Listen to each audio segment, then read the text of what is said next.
Hi everyone, in this video I will show you that how you can fix Diablo 4 game crashing on your PC.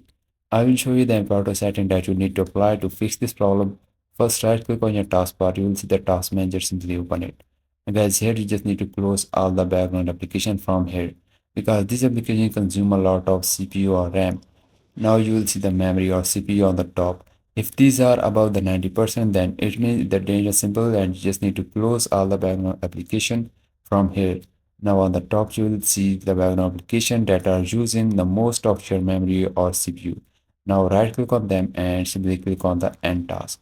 Then go to the startup apps on the top, and here you just need to disable all of these applications you are seeing here because these applications start automatically when you start your PC and causing a lot of CPU or RAM usage and your game crash.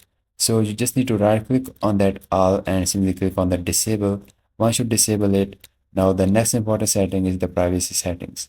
Go to the Windows setup with the privacy settings and simply open it.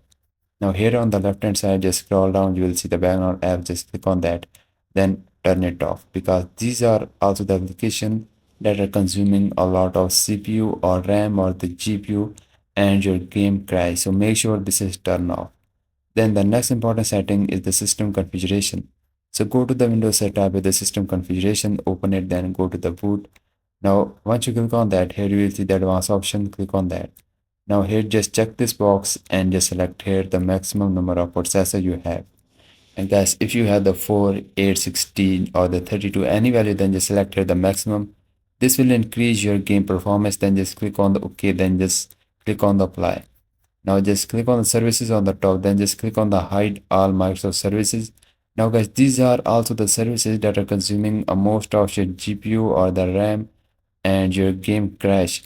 So you just need to click on the disable all. If the disable all option is visible, then just click on apply. Then you must need to restart your PC to apply the changes, and once you restart your PC, then launch the game. And I hope sure any kind of crashing problem is fixed after this solution. And if yes, please don't forget to like this video, and I will see you guys in the next one, and bye bye.